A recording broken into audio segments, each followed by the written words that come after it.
wabarakatuh. Alhamdulillahirabbil alamin wassalatu wassalamu ala asyrafil anbiya'i wal mursalin wa ala alihi washabbihi ajma'in. Rabbi shrah li sadri wa yassir li amri wa hlul 'uqdatam min lisani yafqahu qawli. Subhanaka la ilma lana illa ma 'allamtana innaka antal alimul hakim. Amma ba'd. Alhamdulillah, tuan-tuan sidang pendengar yang dirahmati Allah sekalian, kita sambung perbicaraan kita tentang hak berjiran. Pada pagi ini kita ambil dua hadis yang berkaitan dengan hak berjiran. Hadis yang pertama iaitu hadis yang berbunyi An Abi Abbas radhiyallahu anhu qala Rasulullah sallallahu alaihi wasallam man wulidat lahu usna falam yasidha walam yuhinha walam yu'siru waladatuhu, yakni al-dzakar 'alaiha adkhalahu Allahu biha al-jannah. Yang bermaksud Sayyidina Abdullah bin Abbas berkata, Rasulullah SAW bersabda, siapa yang mendapat anak perempuan dan dia tidak menanam anaknya itu hidup-hidup seperti yang berlaku pada zaman jahiliyah, dan dia tidak membinasakannya serta tidak melebihkan anak lelaki daripada anak perempuan itu, yakni dia melayan anak perempuan sama seperti dia melayan anak lelaki, maka Allah Subhanahu wa taala akan memasukkannya ke dalam syurga sebagai balasan ke atas perlakuannya yang baik terhadap anak perempuannya itu. Minta maaf hadis ini bukan hadis yang berkaitan dengan yang kita katakan nak sambung tentang berkaitan dengan hak-hak berjiran. Hadis ini yang berkaitan dengan kelebihan anak perempuan. Saya minta maaf lah.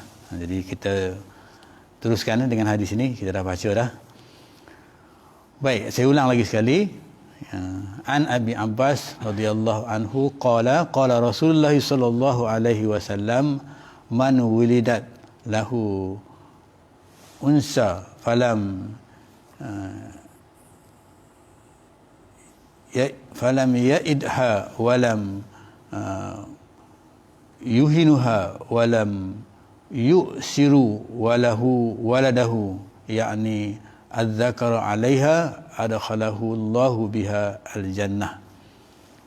Saya ulang lagi sekali, maksudnya Sayyidina Abdullah bin Abbas radhiyallahu anhu berkata, Rasulullah SAW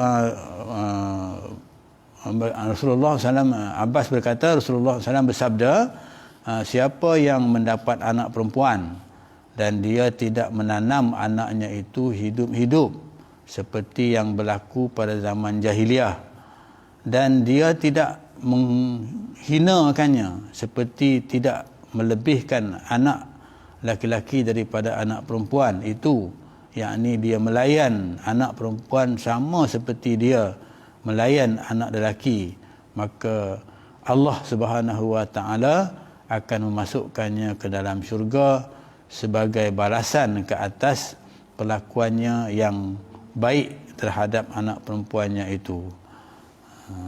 Hadis makna hadis ini. Jadi maksud di sini Allah Subhanahu wa taala akan memberi ganjaran pahala yang lebih, yang hingga menyebabkan seseorang itu, seorang bapa ataupun ibu itu akan dimasukkan Allah Subhanahu wa taala ke dalam syurga apabila bapa ataupun ibu itu dia melayan anak perempuannya itu seperti mana dia melayan anak laki-laki yang lain, tidak melebihi seperti mana anak laki-laki yang dia melayan anak laki-laki seperti mana dia melayan anak laki-laki juga, tidak terkuranglah layanan itu kepada anak perempuannya itu.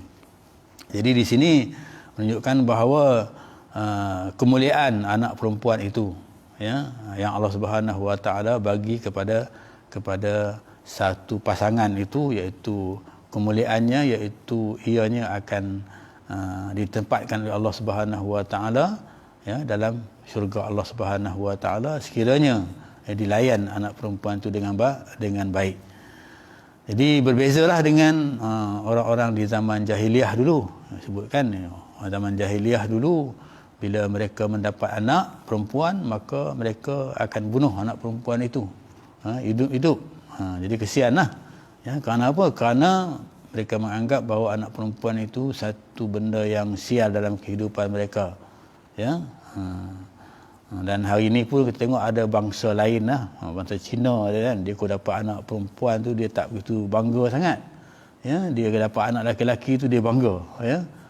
Jadi ini berbeza lah ya dengan Islam. Islam itu laki-laki ke perempuan ke, maksudnya kalau perkhidmatan seorang ibu dan bapa yang dianugerahkan oleh Allah Subhanahu wa taala kepada dia anak, dan dia layan anak itu, dididik anak itu dengan baik, maka dia dijamin oleh Allah Subhanahu wa taala masuk syurga Allah Subhanahu wa taala ya. Tapi hari ini kita tengok bukan sahaja anak perempuan di zaman jahiliah tu anak perempuan dibunuh kan.